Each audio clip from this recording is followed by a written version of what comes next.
Right now, like millions of people are waking up, grinding their coffee beans, and, well, they're basically throwing away the absolute most valuable part of the plant. Yeah, exactly. Yeah. And because of this devastating 70-year drought we've seen in Brazil recently, that historical mistake is just becoming, economically impossible to ignore. It's wild. We are literally watching a fundamental collapse in a global commodity market Okay. happen in real time, right in front of us. We really are. And the shockwaves from this, I mean, they're altering everything. We're talking from local indigenous economies all the way up to the absolute highest levels of international food law. Which is exactly what we're getting into today. Okay.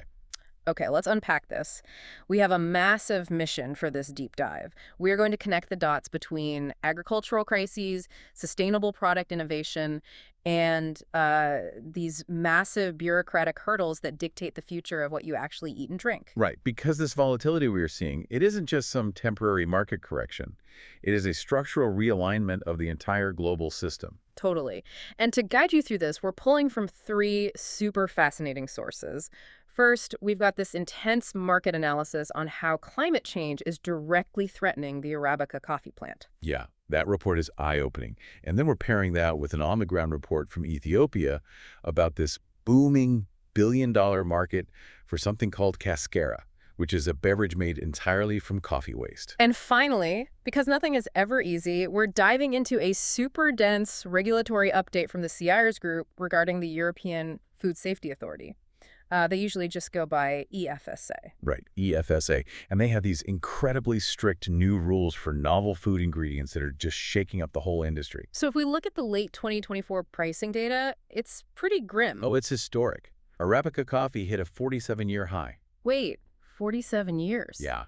I mean, you literally have to go back to the supply shocks of the late 1970s to find a comparable market panic. It's unprecedented in modern times. So what exactly broke? I mean, coffee has survived droughts before, right? If we connect this to the bigger picture, the immediate catalyst for that massive price spike was this catastrophic synchronization of weather events in the two dominant producing nations. Brazil and Vietnam. Exactly. So Brazil experienced its absolute worst drought in 70 years. And this happened right during the critical flowering phase of the Arabica crop. Oh, wow. So right when the plant needs the most resources to actually produce the fruit? Right. It couldn't have happened at a worse time. And concurrently, over in Vietnam, which is the country that absolutely dominates the global Robusta market, they suffered these extreme weather patterns that just decimated their yields too. And usually the futures markets are kind of designed to absorb regional shocks, right? Like if one country has a bad harvest, another country balances it out. Usually, yes. Mm-hmm. But when the Arabica giant and the Robusta giant both stumble at the exact same time, that balancing mechanism completely breaks down. But the drought in Brazil and the storms in Vietnam, those are just symptoms, right? Yeah, the underlying mechanic here is a warming climate that is actively pushing the actual coffee plant past its strict biological thresholds. Because Arabica is notoriously fragile. I always think of it as like the ultimate diva of the agricultural world. That's actually a pretty perfect analogy. Right, like it refuses to perform unless the thermostat is set perfectly to room temperature. It's uniquely vulnerable to a warming planet. It really is. Its optimal thermal envelope, so the temperature it needs to thrive, is a mean annual temperature of roughly 18 to 23 degrees Celsius. Which is what, like 64 to 73 degrees Fahrenheit? Exactly. It's this tiny 5-degree window. Mm. And that narrow window dictates the entire global supply chain. Why is it so picky, though? Well, you have to look at where it comes from. Arabica evolved in the understory of the Ethiopian highlands. So it is genetically adapted to these cool, shaded, high-altitude environments. Okay, so what actually happens when it gets too hot? Like, what if the temperature hits, say, 24 degrees Celsius? That's the breaking point. Arabica has a maximum tolerance of about 24 degrees. Anything beyond that. And the plant does not simply slow its growth, it fundamentally alters its metabolic processes just to survive the thermal stress. So it goes into survival mode? Basically, yeah. When the temperature crosses that 24-degree threshold, especially if there's a drought, the vapor pressure deficit between the plant's leaves and the atmosphere becomes extreme. Wait, vapor pressure deficit. Break that down for us. It's essentially how much the dry air is sucking moisture out of the plant. So to prevent catastrophic water loss, the plant forces its stomata, which are these microscopic pores on the leaf surface, to violently close. Like battening down the hatches. Exactly. But here's the problem. In sealing off the water so it doesn't dehydrate, It also completely seals off its intake of carbon dioxide. Oh, right, because it needs those pores open to breathe in CO2. Yes. And that brings photosynthesis to a grinding halt. Without a steady influx of carbon dioxide, this crucial enzyme called rubisco, which normally fixes carbon to produce energy for the plant, well, it gets confused. Get confused how? It begins to bind with oxygen instead of carbon dioxide. And this triggers something called photorespiration. Which sounds bad. It's terrible for the plant. Yeah. It's a completely wasteful process that actually consumes the plant's energy rather than producing it. The Arabica plant essentially goes into a massive metabolic deficit. Wow, so it's starving itself just to avoid drying out. Precisely. And the immediate casualty of that metabolic deficit is the fruit itself, the coffee cherry. Because the cherry requires a really long time to grow. Yeah, a prolonged, slow maturation period, usually up to 9 months. And it needs that time to properly synthesize all the complex sugars, lipids, and organic acids that eventually become the flavor precursors when you roast the bean. So if the plant is panicking and in a deficit, That whole timeline just collapses. The cherry accelerates its ripening. The plant basically decides to shed the fruit as fast as possible to preserve its core biological system. just ditch the babies to save the host. Right, and so the physical yield drops dramatically. But more importantly, the density and the chemical composition of the seed inside the actual coffee bean is severely compromised. So even if you do get beans, they aren't good. No, you end up with this incredibly hollow flavor profile. It lacks all the bright acidity and those complex aromatics that make premium Arabica so valuable.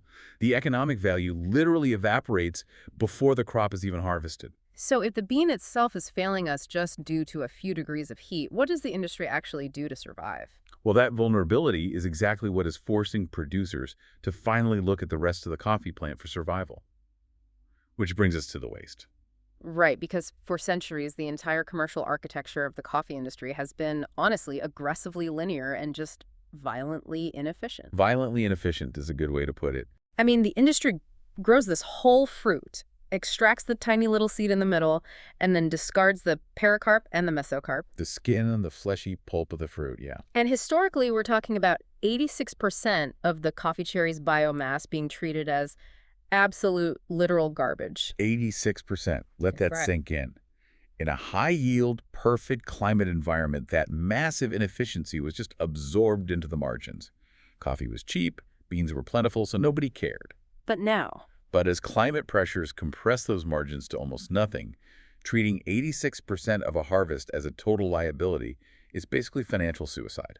and it's not like this waste just peacefully disappears, right? Oh no, those waste piles are not inert at all. They undergo this rapid, uncontrolled anaerobic decomposition. Just rotting in massive piles. Right, and as they rot, they leach highly acidic compounds and incredibly concentrated polyphenols directly into the local water table. And at the same time, they are off-gassing significant volumes of methane into the atmosphere. Which is a brutal greenhouse gas. So the waste from climate change is actively contributing to more climate change. It's a vicious cycle. But the economic desperation to extract some kind of value from that 86% has finally catalyzed this sudden, massive explosion of the Cascara market. Okay, yes. Cascara. Let's talk about Cascara. So Cascara, which actually derives from the Spanish word for husk, is simply the dried pulp and skin of the coffee cherry. And the numbers on this are just mind-blowing. We are looking at a byproduct that is currently projected to leap from a $610 million global market right now in 2024 to nearly $1.6 billion by 2034. It's skyrocketing, and it's being commercialized as this entirely standalone beverage. It sits in this highly lucrative liminal space right between coffee and herbal tea. Because it doesn't taste like coffee at all. Not even a little bit. The biochemical profile of the husk is entirely distinct from the seed, which completely explains its unique market positioning. So why are they so different if they come from the same plant? Well, think about evolutionary biology. The plant concentrates alkaloids, specifically caffeine, inside the seed to deter insect predation. It wants to ensure its genetic survival. So the bean is heavily caffeinated to poison bugs. Basically, yes. But the fleshy outside, the pericarp, is designed to attract animals to eat it and disperse the seeds. Consequently, the husk is just loaded with complex carbohydrates, antioxidants, and a massive concentration of phenolic compounds. But way less caffeine. Exactly.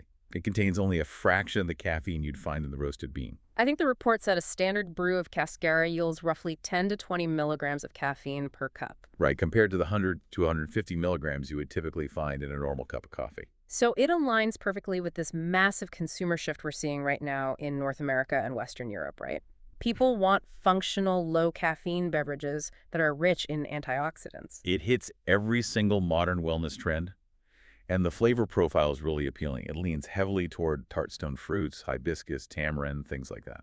Okay, but here's where it gets really interesting to me.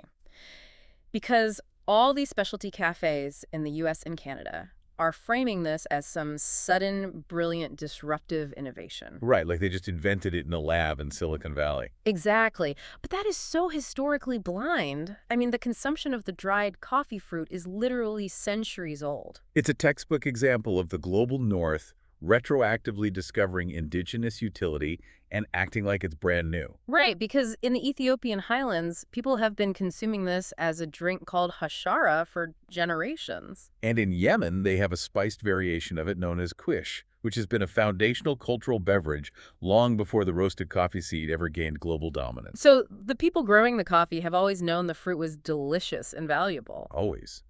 But the colonial model of coffee was purely extractive. The Western buyers demanded that the seeds be stripped and shipped to consuming nations for roasting and all the value addition, while the local traditions surrounding the rest of the plant were completely dismissed as irrelevant. Just literal trash to the exporters. Exactly. But now we're finally seeing a shift from that extractive linear model to a sovereign circular economy. And that requires keeping the processing architecture and the money at the point of origin.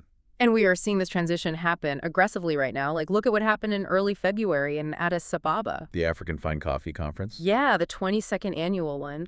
Alongside it, there was this massive exhibition called Sip, Savor, Sustain, focusing entirely on Ethiopian Cascara. It really highlighted how producing regions are actively reclaiming the intellectual property and the value addition of this waste product. What's fascinating here is that this circular innovation isn't just a high-tech Western concept being pushed on them. It is being driven by local talent and incredible expertise in the producing countries themselves. Totally. The event was organized by the Center for Circular Economy in Coffee, which is backed by the International Coffee Organization, and huge industry players like the Lavazza Foundation. And their strategy goes far beyond simply sweeping up the dried husks and exporting them in bulk. They are applying hyper-controlled, premium agronomic processing methodologies to the byproduct itself. Right, so producers from historically prestigious coffee-growing regions, places like Yirgacheffe, Sidamo, Kaffa, Guji, they aren't just sun-drying this stuff anymore. No, they're subjecting the discarded fruit to incredibly specialized processing techniques.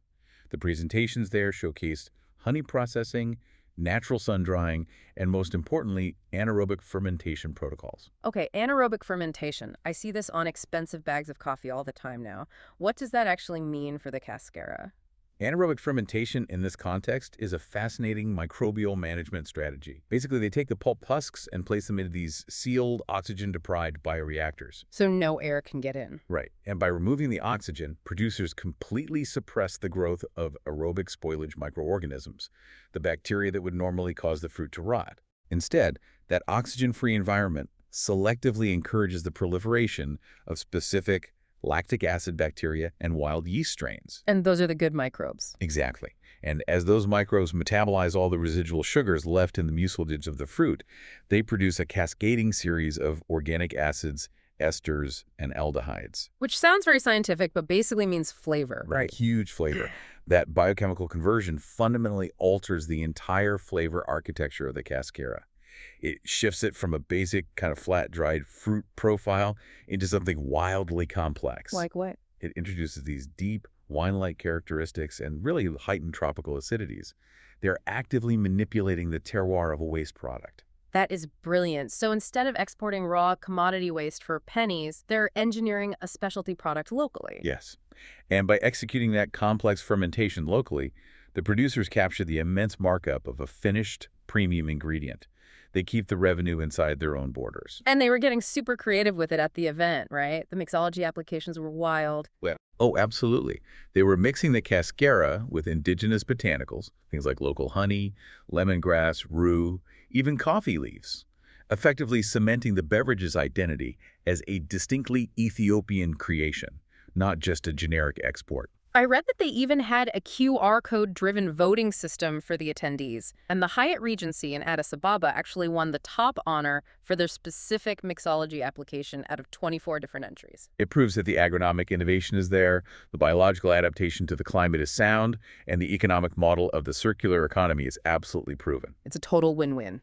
It is, until it isn't, because the breakdown happens when that deeply engineered, highly sustainable Ethiopian product attempts to actually enter the European market. Ah, right. It hits an absolute regulatory firewall. Specifically, the European Food Safety Authority's novel food regulation. Okay, I feel like EFSA is basically the strictest bouncer at the world's most exclusive club. That is a very accurate way to look at it. The novel food framework is essentially an administrative manifestation of the precautionary principle. Okay, so what does the law actually say? Under EU law, any food or food ingredient that was not consumed to a, quote, significant degree by humans within the European Union prior to May 15, 1997, is legally classified as a novel food. Wait, 1997, that's a super specific and kind of arbitrary date. It is a staggering metric because it completely invalidates centuries of safe human consumption outside of European borders. So a producer can literally demonstrate that an entire community in Yemen has safely consumed quiche for 600 years, and Europe just says, doesn't matter. Exactly. Because it wasn't flowing through cafes in Munich or Paris prior to the late 90s, the burden of proof for its safety reverts to absolute zero. But why 1997? What happened then to make them so paranoid? Well, the regulation was birthed from the really severe European food safety crises of the 1990s, specifically the BSE outbreak, which most people know as mad cow disease. Oh, right. That was a huge panic. Massive.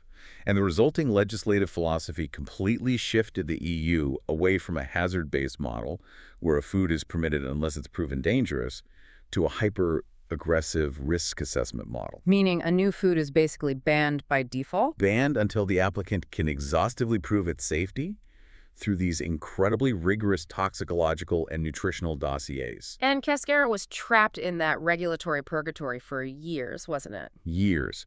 Cafes in Europe that were attempting to sell it as a cool, sustainable alternative were routinely subjected to cease and desist orders from local health inspectors. For a fruit tea? Yeah, until EFSA finally granted it official novel food authorization in 2022. Okay, so they got approved in 2022. Problem solved, right? Not even close. Yeah.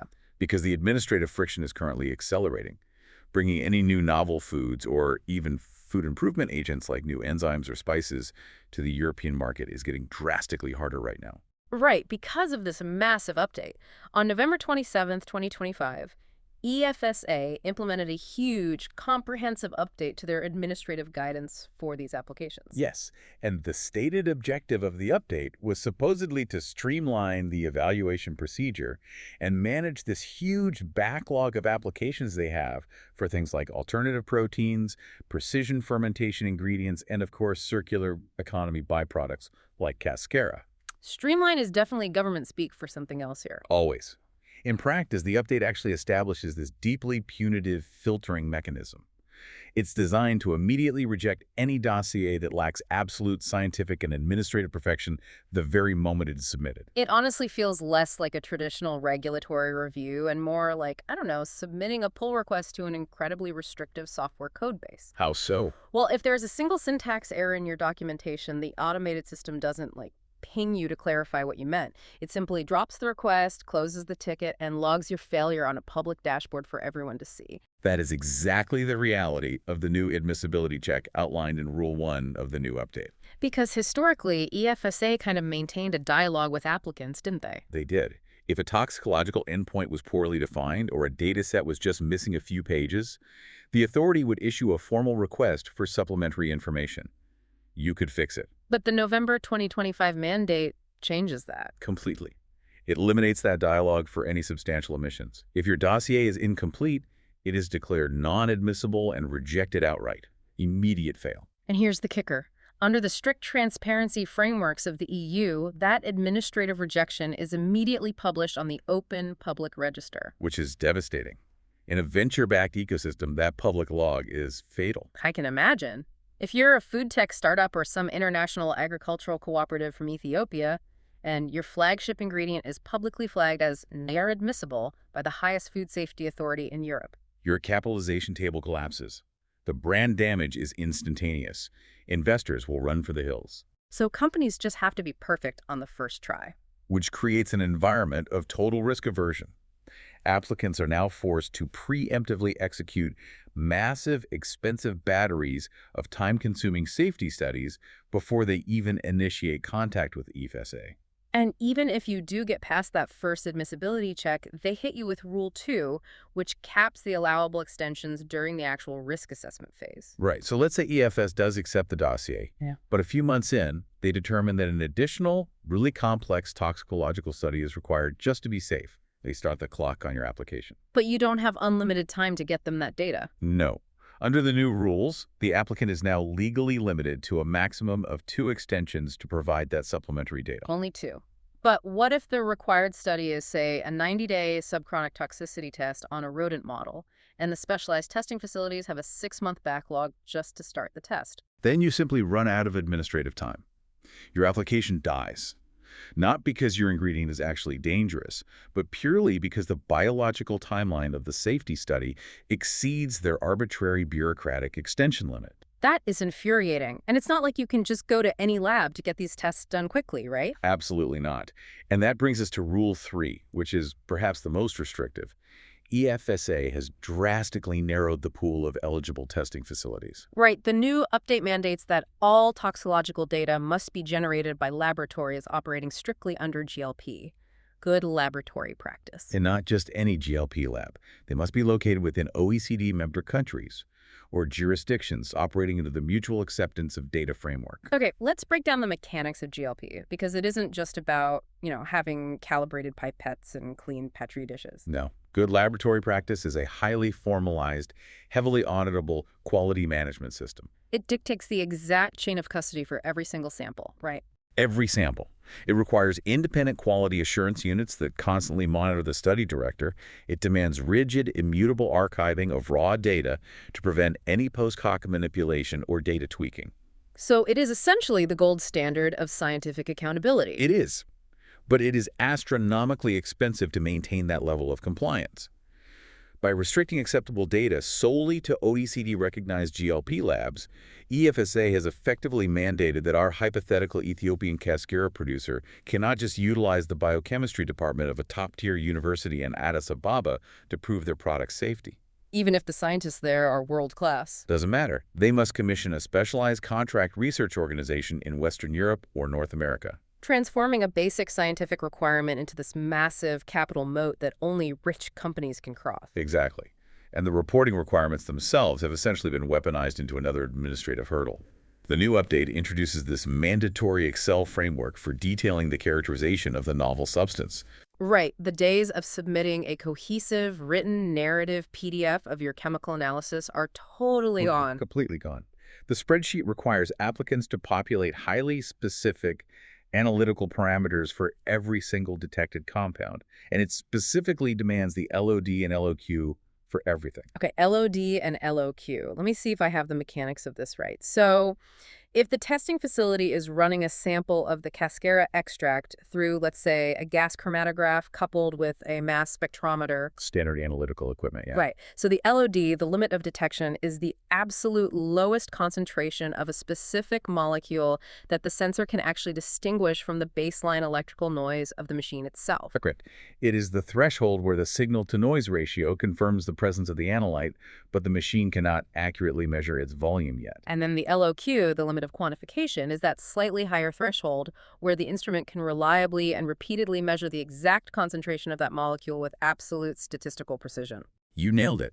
And EFSA is demanding this incredibly granular metadata for every constituent part of the novel food. Which means mountains of data entry. Mountains. And furthermore, if a lab uses an analytical method that falls outside its specific scope of formal accreditation, the applicant must provide exhaustive method validation documentation proving the bespoke technique is scientifically robust. It's just endless paperwork. And hovering over all of this is the strict enforcement of the pre-notification penalty.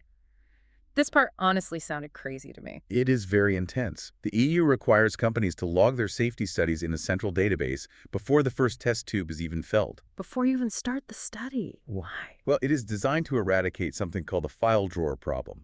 Which is what? Imagine a world without pre-notification. No. A well-funded corporation could run 20 different toxicity studies on a new chemical. 18 of them show terrible adverse metabolic effects, so they quietly bury those in a file drawer. And they only submit the 2 favorable studies to the regulator. Exactly. Pre-notification forces the applicant to commit to the data on the public record, regardless of the outcome. You can't hide bad results. Okay, so it's a brilliant mechanism for scientific integrity. I'll give them that. But the punitive enforcement of it is terrifying. It really is. Because the CIO's group report highlights that a failure to pre-notify, or even just a delay caused by a simple clerical error in uploading the protocol to the database, results in an automatic administrative suspension of your novel food application for up to 6 months. Yes. EFSA literally locks your dossier in a vault for half a year as a purely punitive measure. For a typo. And for an agricultural cooperative dealing with highly volatile, weather-dependent crop cycles, a 6-month artificial delay completely destroys the entire commercial viability of their harvest. It's devastating. This raises an important question, though, about what the EU is actually trying to achieve. Because we are observing a profound philosophical collision here. What do you mean? Well, think about it. The European Union has aggressively positioned itself as the global leader in climate action, right? They champion the transition to circular economies. They push for the rapid reduction of agricultural waste under their Green Deal framework. Right, they talk a huge game about sustainability. But yet, the regulatory apparatus tasked with actually facilitating that transition operates on a paradigm of absolute unyielding risk intolerance. They are utilizing procedural friction to bottleneck the very innovations the continent claims to prioritize. So what does this all mean for the listener? Are our future supermarket shelves only going to be stocked by a few mega corporations who can afford these OECD-compliant toxicology labs? Ultimately, yes. The ultimate casualty of that regulatory friction is the democratization of the food system. Because the barrier to entry is just too high? Exactly. If securing market access requires navigating unforgiving admissibility checks, funding hundreds of thousands of dollars in GLP toxicology studies, and managing zero-tolerance administrative timelines, the barrier to entry becomes strictly financial. So the grassroots innovators, the local Ethiopian producers who are actually adapting to the climate collapse on the ground and making these amazing products. They will simply be forced to sell their intellectual property to massive, heavily capitalized multinational conglomerates who already possess the regulatory compliance infrastructure to endure the EFSA gauntlet. They just get bought out. Or, what's equally likely, they will bypass the European market entirely. Really, just ignore Europe. Yeah, we will see the most critical, climate-resilient food innovations deployed exclusively in jurisdictions with more pragmatic, risk-based regulatory frameworks, places like parts of Asia or the Americas, Yeah. leaving the European consumer structurally isolated from the vanguard of agricultural adaptation. Wow. The through line here is just undeniable when you lay it all out. It really connects all the dots. I mean, a microfluctuation in the temperature of the Brazilian highlands triggers a stomatal closure in the Arabica leaf, collapsing a global commodity market. Which is incredible to think about on its own. And then that agricultural failure forces the industry to re-examine the 86% of the biomass it has treated as literal garbage for centuries. Unlocking the immense biochemical and economic potential of the fruit's husk, yeah. And we see these producing nations rapidly iterating on ancient techniques, using anaerobic fermentation to capture that value at the source, only to watch all that incredible momentum crash against the unforgiving administrative reality of an Excel spreadsheet in Brussels. It perfectly illustrates that biological adaptation to climate change is only half the equation. The structural resilience of our global food supply is equally dependent on our willingness to modernize the legal and bureaucratic frameworks that dictate how those adaptations actually scale. The complexity embedded in your morning routine is just staggering. Every single time you pour a cup of coffee, you are interacting with the apex of a hyperfragile, warming ecosystem. And if you are drinking a Cascara infusion or Cascara iced tea, you are tasting a literal defense mechanism against that warming. A biological byproduct elevated by traditional indigenous knowledge, transformed by microbial fermentation, and heavily, heavily scrutinized by international law. It reframes the whole concept of waste entirely, doesn't it? It forces us to acknowledge that what we discard is rarely devoid of utility. It simply lacks the immediate economic pressure required to make us recognize its value. Which leaves us with a really compelling final framework to apply to our immediate surroundings. We just tracked how the coffee industry treated 86% of its harvest as a toxic environmental liability, right up until the exact moment a shifting climate proved it was the key to their financial survival. So true. So evaluate the systems you interact with daily. Look at the supply chains you rely on, the materials in your workplace, or even the byproducts of your own personal consumption. What massive, unrecognized reservoir of value is currently sitting discarded in your life, simply waiting for the inevitable shift in systemic pressure to transform it from a liability into an absolute necessity? Think about it.